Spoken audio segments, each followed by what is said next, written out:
Hello, my name is Cam Tinley.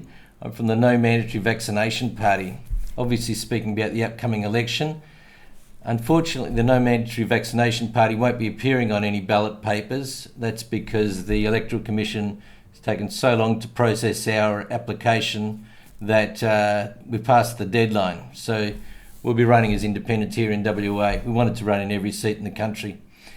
It's very important in this election to make sure that people vote correctly. There's been a lot of talk and a lot of bad advice being given. I want to correct some of that advice. First of all, the best thing the minor parties ever had was the group voting ticket. The group voting ticket was a system whereby each minor party could direct all of the preferences to wherever they wanted, and they went right the way to the end of the ballot paper. With the group voting ticket, the minor parties were guaranteed to get somebody elected every election, guaranteed, if they all worked together. Obviously, the major parties changed that system to suit themselves. They've got a system and they recommend people vote 1 to 6 above the line or 1 to 12 below the line. That's what they recommend. So if they're recommending that, that means that it suits them and it's not the way for minor parties to operate. I recommend we're going to be recommending 1 to 17 above the line and not vote below the line at all. Some people are suggesting 1 to 12 below the line. It's absolutely ridiculous. First of all, why you shouldn't vote below the line. The system of 1 to 12 below the line has been created for one reason, and that is so the hacks in the Liberal, Labor, National and Green Labor can make sure that they get all the votes. They can make sure that every vote goes to them. The Greens, for example, in WA have nominated 6 positions. They've nominated 6 candidates. They may not win any positions, or at best they'll win 1 position. So why have they nominated 6 candidates as they did at the last 2019 election? It's so people in the Labor and Greens can make sure they only vote for 2 parties.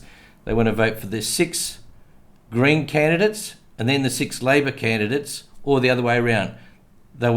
People want to vote for the 6 Labor candidates and then the 6 Green candidates, and nobody else will get a preference. That's why the 12 system has been put in place. Same with the Liberal Party. The Liberal Party could give 6 to their candidates, 3 to the Nationals, and a couple of the Christians, or wherever they want to do. That's why it's there. That is a system that suits the political hacks. It's not the system that minor parties should use. For example, in Western Australia, we've got about 17 candidates who are from freedom parties. If people are only going to vote 1 to 12 below the line, then some of the Freedom Party people won't even get a vote. And the person that's been promoting this is George Christensen from Queensland. His advice has been absolutely deplorable. I can't believe that people are listening to him or that he would give such ridiculous advice. His advice should be rejected every time you hear him. It's typical National Party situation where they're going to put Nationals first, Liberal Nationals and whatever, and the minor parties don't get a look in. And he's suggested that by voting this way, that's what intelligent, savvy voters do, but it's not. It's what pretentious voters do. And the votes get thrown out. It's a ridiculous thing, so we only want to vote above the line. Now, there is also a problem with something that Reignite Democracy have put out. I'm not sure why they've done it, but I've received it. It's got their logo on. And it's suggested that people vote above the line and number 6 position should go to a major party. I'm not sure why people in the freedom movement would vote for a major party. Most people I've spoken to don't want to vote for major parties at all. But it's pretty clearly there suggesting that number 6 should be reserved for a major party. I don't know which major party I'm talking about there, but No Mandatory Vaccination Party, we're going to be recommending 1 to 17 above the line, which you're allowed to do, which would be the most I've seen anybody do. I've seen parties go up to 10. We're going to go up to 17. We're going to go to 17, and we're not going to include any major parties at all. Only going to be minor parties. Majors will be left. After 17, they'll all be gone, and you can do that. So that's what we recommend. Below the line is definitely problematic. Now, what is going to happen in this election? People have been talking about bring a pen. I've been involved in elections for 40 years. I've seen hundreds of thousands of votes in person. I've never, if people have got evidence of this, I'd like to hear about it. I have never seen a vote get rubbed out and replaced with another number. It would be very obvious. If people have seen that, I'd like to hear about it. But the writing would be different. If you rubbed out a number 1 or a number 2 and changed it, it would be clear that it's been rubbed out. But what happens all the time is people cross numbers out and put a new number in. They've changed their mind. You see that all the time. But the big problem in this election is going to be the Latin number 7. What is the Latin number 7? People from Southern Europe, Italy, Spain, Europe generally, apart from the UK, they use an unusual number 1 that looks like a number 7. Every single seat in Western Australia has more than 7 candidates in the House of Representatives. That means that all 1.7 million votes, for them to be formal, the people are going to have to use a number 7 somewhere. They'll go 1, 2, 3, 4, 5, 6, 7, 8, 9, 10, 11 in Perth. They're going to use all of those numerals. Now, if you have got somebody who's from the Electoral Commission, yes, or it could be a scrutineer, and I've seen this happen, they will say there's 2 number 7s on this ballot paper, this is informal, and this is going to happen across the country to hundreds of thousands of votes, because every single person in Western Australia is going to put either a number 1 and a number 7 on. Sometimes you honestly can't tell which, they're correct, you cannot tell which is a number 1 and what is a number 7.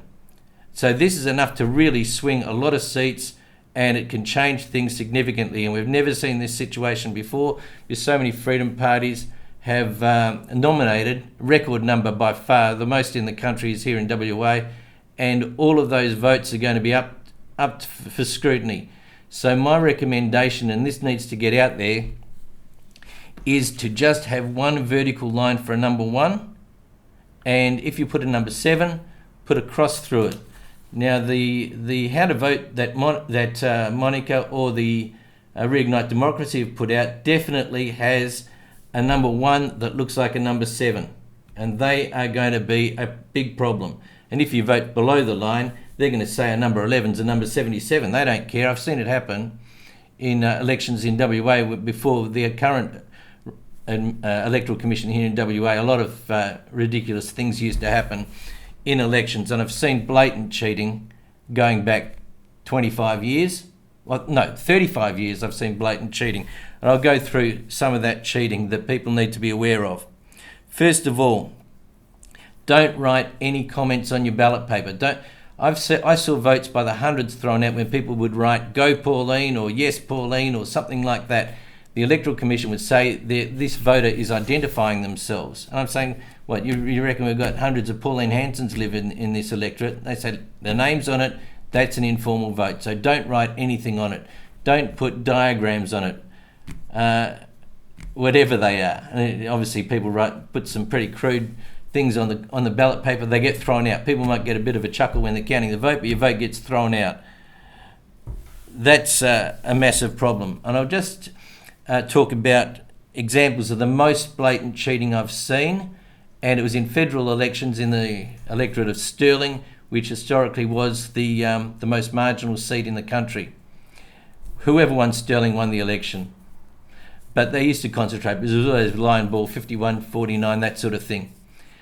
The most blatant cheating I've seen was at the end of the day. They said, right, the informal votes are going into 2 piles. One is for informal, the other pile is for blank votes. And a lot of people just put the ballot paper in with nothing on it. And I'd never seen this happen before. And other people said, we've never seen this before. And I was a scrutineer for the Liberal Party at that time. And I thought, I'm going to have to keep my eye on these blanks, because somebody could easily fill them in. And I'm watching the whole time, trying to watch, but different things are happening. It's hard to keep your eye on the ballots. So I knew there were 12 uncompleted ballots in one booth in Stirling. And sure enough, by the end of the day, somebody had filled them in. There were no blank ballots at all. So that was 12 in one booth, 40 booths per electorate. That's 400 times somebody's put in a vote, and 400 votes in sterling's enough to swing it. So people have to be beware of these blank ballots that go in. Also, the Latin number 7, Balcatta, is historically the booth that gets the most informal votes. Balcatta Primary School, Balcatta High School, for about 30 years were the worst booths for informal votes. Now the worst booths in Mirrabooka, where there's a big African community, and nobody's educated them about how to fill in a valid vote. And the informal vote can get up to 17% over there, but Balcatta it's about 11%.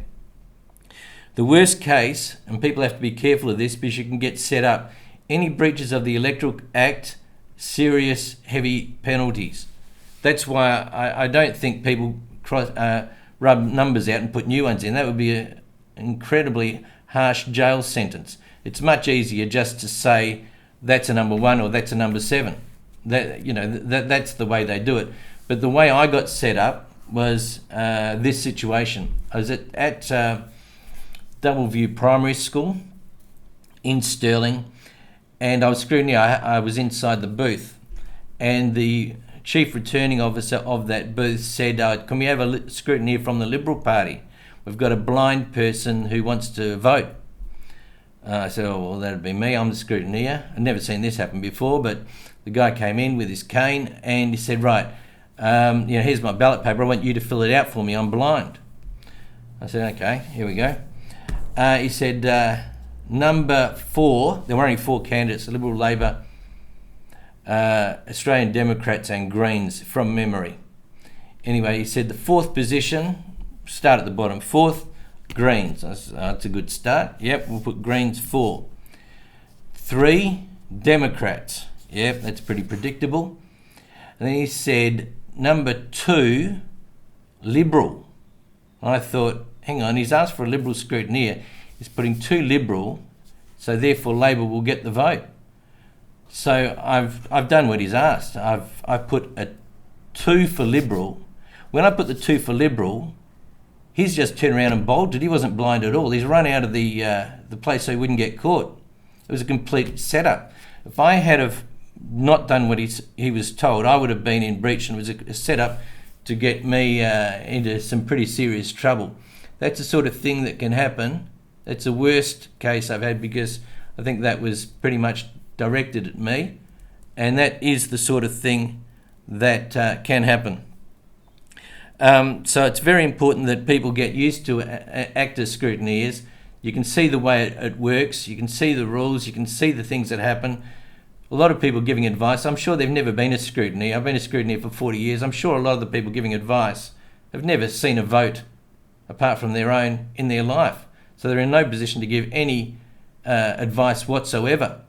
And a lot of this advice, such as George Christensen's terrible advice on this 12 below the line, it's so ludicrous that it's, and I've seen it a couple of times. I was going to not say anything the first time I heard him propose this absolute insanity, but he did it again a couple of days ago. So his advice definitely not worth listening to.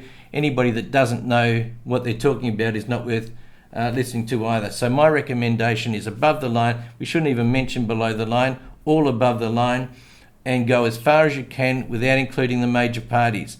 If you go 1 to 17, there's no problem in that. You're going to have to go 1 to 11 anyway in the lower house. So what's the difference between in the Senate paper going 1 to 17? You save a few seconds of your life, but it could mean the difference.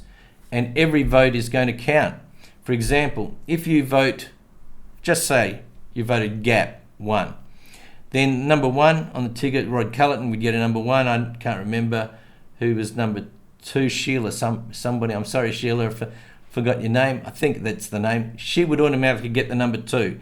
If the second place goes to Group P, which is me, I would get the number 2, but effectively I would get the 3, and my running partner would get the number 4. So when you feel above the line, then you're effectively voting below the line as well, but it's just in that order. So if you're number 1 to 17, you're actually voting for about 49 people, and the Electoral Commission, nobody can throw your vote out. When you go below the line, they know you're being a bit smart, really. That's really how they look at it. They look at who's got the number 1, and then they're looking for an excuse to throw that vote out. So we want to every vote counted. It's very important. And so that's my recommendation. So they're the things to watch out for. The main advertising in this for us, minor parties, is to use one vertical stroke for a number 1, not put the hook at the top such as you'll see on a keyboard, and definitely not as pronounced as what is on the RDA piece of paper that I've got here that must be around the place. It's got RDA's logo on it, symbol on it. But that's the way to do it. So that's all I'd like to say. I'd like to thank Tony for letting me use this studio. It's really appreciated. It's a very professional operation here. Thanks everybody, and we've got 3 weeks to work very hard for the next election. Thank you.